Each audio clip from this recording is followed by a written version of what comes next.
This is the most important rocket in the world, successfully launching to orbit 96 times in the... There's a rocket flying today that has quietly and completely transformed the economics of getting to space. It has launched satellites, resupplied the International Space Station, carried astronauts into orbit, and in a single calendar year completed nearly 100 missions, a launch cadence that no rocket in history has ever come close to matching. It has made what was once considered one of the most expensive and technically demanding endeavors in human history look almost routine. And it did all of this while landing itself back on a floating platform in the middle of the ocean, folding up its legs, and waiting to be flown again. The rocket is the SpaceX Falcon 9. And while most people know it as the workhorse of the modern commercial space industry, far fewer understand the deeper story of why it was built, what it was actually designed to accomplish, and what it cost in terms of money, time, failed attempts, and sheer stubborn perseverance to get it to where it is today. Because here is the truth. The Falcon 9 was never really about launching satellites. It was never really about resupply missions or government contracts, or even getting astronauts to the space station. Those were the means. The end was something considerably more audacious. The Falcon 9 was the first major step in a plan to make human beings a multi-planetary species, and understanding that context changes everything about how you see this rocket and what it represents. Today, we are going to tell the full story of the Falcon 9, where it came from, why it was built, how it evolved through failure and iteration into one of the most reliable and cost-effective launch vehicles ever created, and what it ultimately means for future space exploration. To understand why SpaceX built the Falcon 9, you first need to understand a problem it was designed to solve. And that problem is not a technical one. It is an economic one. When Elon Musk founded SpaceX in 2002, his stated motivation was one that most people in the aerospace industry considered somewhere between naive and delusional. He wanted to establish a self-sustaining human civilization on Mars. Not visit Mars. Not plant a flag and come home. Actually move there, build cities, and create a permanent human presence on another planet as a hedge against the possibility of civilization-ending catastrophe on Earth. The moment you start doing the math on what that actually requires, you run into a wall. So large it barely looks like a wall at first. It looks like the horizon. Sending a single kilogram of mass to low Earth orbit in the early 2000s cost approximately $10,000 using existing launch vehicles. Sending that same kilogram to Mars required significantly more energy, and therefore significantly more cost on top of that. A crewed Mars mission, let alone a colony ship carrying hundreds of people with the equipment and supplies needed to survive on a hostile alien world, would cost more than any private company, any government, and quite possibly any coalition of governments could realistically fund. The economic barrier to space was not a secondary problem to be addressed later. It was the primary obstacle to everything.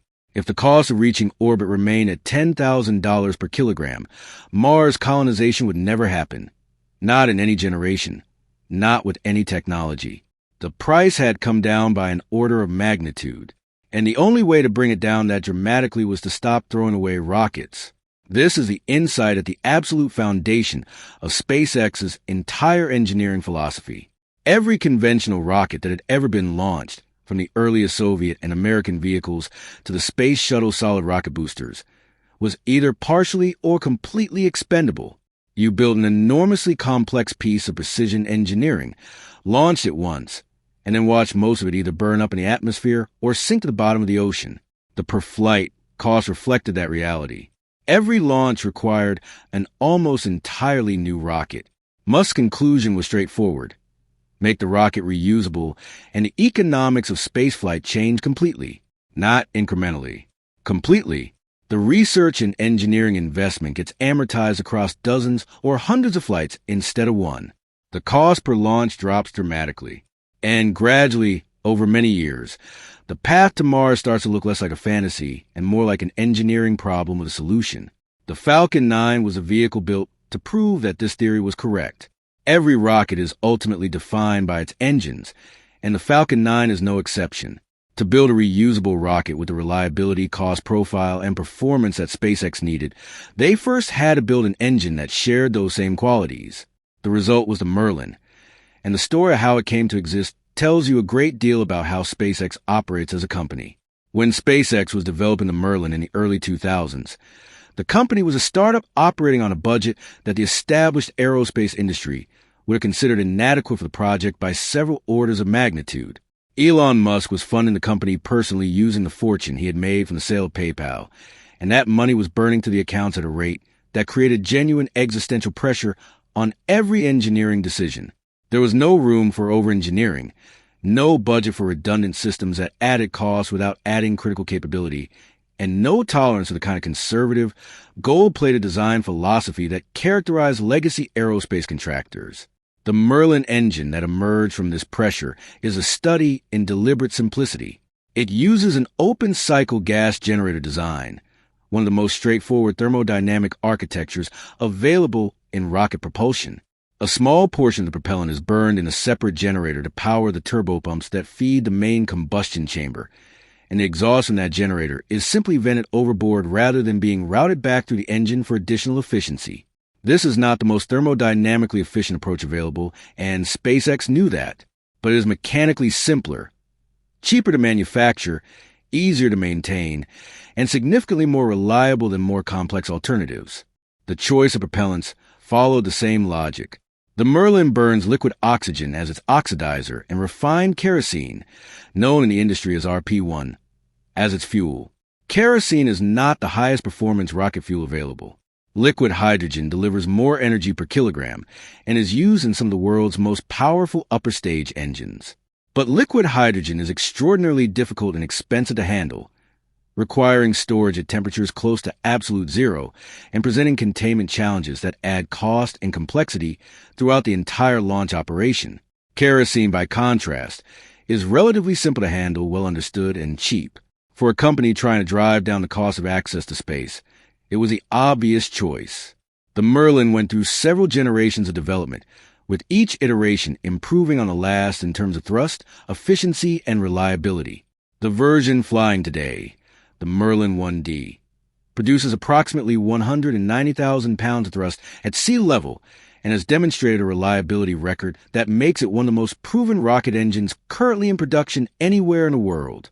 The idea of a reusable rocket sounds straightforward until you start working through the physics of what actually happens to a rocket booster during and after launch. At that point, the engineering challenges involved become apparent very quickly, and the question of why no one had successfully done it before stops seeming puzzling. A rocket booster on a vehicle like the Falcon 9 does an enormous amount of work during the first few minutes of flight. It accelerates from standing still to more than 8,000 kilometers per hour, fighting gravity and atmospheric drag the entire way. By the time the first stage separates from the upper stage, it is traveling at a velocity that represents a massive amount of kinetic energy, and all of that energy has to go somewhere when you want to bring the booster back down safely. The instinctive answer is parachutes, and it is worth explaining clearly why parachutes do not work for this application, because it is a question that comes up often. The Space Shuttle solid rocket boosters were recovered using parachutes, which seems like a relevant precedent, but the comparison does not hold up under scrutiny. The shuttle's boosters were relatively light hollow metal tubes after their solid propellant burned out, and they separated at a comparatively low velocity. A Falcon 9 booster is heavier, travels significantly faster at separation, and carries the structural complexity of 9 Merlin engines that cannot be exposed to seawater impact without substantial damage. The kinetic energy involved at Falcon 9 separation velocities would tear any parachute system apart long before it could slow the booster to a survivable impact speed.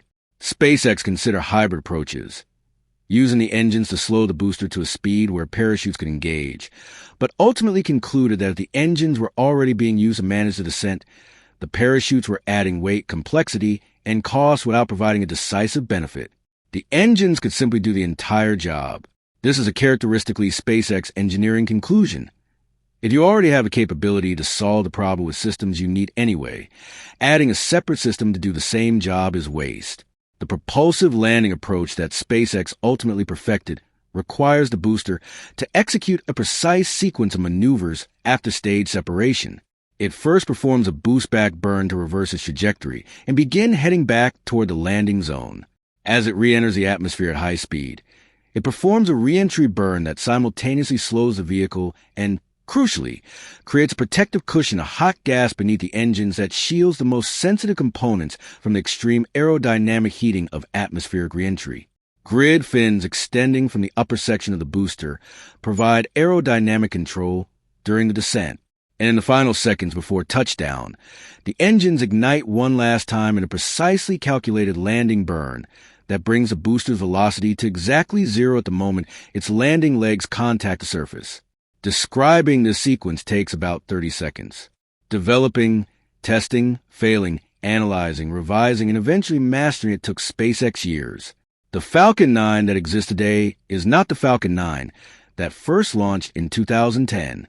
It is a product of a continuous and sometimes painful development process that went through multiple major iterations, several high-profile failures, and a relentless cycle of learning and improvement that is unlike anything in the traditional aerospace industry.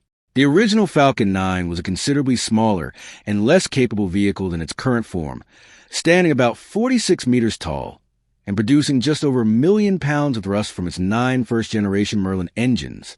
Crucially, it did not carry the landing legs or grid fins required for recovery attempts. SpaceX prioritized getting the vehicle reliably to orbit before worrying seriously about getting it back. The engine layout on this version was a square 3x3 grid, a distinctive visual feature that identified it as the earliest variant. The version 1.1 that followed was a substantially larger rocket, growing over 68 meters and adopting the circular octagonal engine layout that has characterized every Falcon 9 since. More importantly, it was the first variant with sufficient performance margin to attempt recovery maneuvers, delivering a payload to orbit while retaining enough propellant to execute the reentry and landing burns. SpaceX began testing recovery techniques with this version, starting with controlled water landings and progressively working toward the genuine propulsive touchdowns that were the ultimate goal. Landing legs appeared on the vehicle during this period, followed by the titanium grid fins that are now one of the rocket's most recognizable features. A catastrophic in-flight failure in mid-2015 led directly to a period of intensive design review and the introduction of the version 1.2, also known as the full thrust variant. This version made a significant change to the propellant loading process, chilling both the liquid oxygen and the kerosene to lower temperatures before loading. Cold propellants are denser, which means more mass fits in the same tank volume, which translates directly into more thrust and more performance margin. It was on a full-thrust Falcon 9 that SpaceX achieved the first successful propulsive landing of an orbital rocket booster in history, touching down at Cape Canaveral in December 2015, a moment that genuinely changed the aerospace industry's understanding of what was possible. The Block 5, introduced in 2018, represents a mature, finalized form of the Falcon 9. It is not dramatically larger or more powerful than its immediate predecessor, but it was designed from the outset for high-cadence reusability rather than just demonstrating that reusability was possible. Upgraded turbopumps address fatigue, issues discovered in earlier versions. The grid fins were upgraded from aluminum to forged titanium, making them among the largest titanium forgings ever produced and dramatically more resistant to the thermal stresses of reentry. The landing legs were redesigned to retract after landing, eliminating the time-consuming manual removal process that had slowed earlier turnaround operations. Thermal protection improvements across the vehicle reduced heat absorption and extended component life. The Block 5 was a version NASA certified for crewed missions, which required SpaceX to commit to a stable, unchanging design, a significant cultural adjustment for a company that had treated constant modification as a core competency. The numbers tell part of the story. The cost of launching 1 kilogram of mass to low Earth orbit on a Falcon 9 today sits at approximately $2,700, a reduction of more than 70% from per kilogram cost of the decade before SpaceX entered the market. Individual Falcon 9 boosters have now flown more than 19 times each, with SpaceX's own internal testing suggesting that the Block 5 airframe could withstand as many as 60 flights before requiring retirement. In 2023 alone, the Falcon 9 completed nearly 100 orbital launches, a figure that exceeds the entire annual launch cadence of every other rocket program on Earth combined. But the numbers only capture the economic dimension of what the Falcon 9 accomplished. The deeper achievement is conceptual. Before the Falcon 9, The reusable orbital rocket was a theoretical proposition that the established aerospace community largely regarded as impractical, an interesting idea that did not survive contact with the physics and economics of actual spaceflight. After the Falcon 9, reusability is the baseline expectation for any serious next-generation launch vehicle. Every major space power on Earth is now developing reusable rockets, directly in response to what SpaceX demonstrated was achievable. The Falcon 9 was built to solve a specific problem. The cost of reaching orbit was so high that Elon Musk's actual goal, a self-sustaining human civilization on Mars, was economically impossible. Reusability was the solution, and the Falcon 9 was a vehicle that proved reusability worked at orbital scale. Everything that came after, the launches, the landings, the crewed missions, the commercial contracts, the satellite deployments, was both the means of funding continued development and the proof of concept for a much larger vision. The Falcon 9 did not get humanity to Mars, but it proved that the economic barrier standing between us and Mars was not a permanent feature of the universe. It was an engineering problem. And engineering problems have solutions. The next step is Starship. But Starship only exists because the Falcon 9 proved the principle that made it worth building. That is the real reason SpaceX developed the Falcon 9. And why? For all the rockets that will follow it, this one will always matter.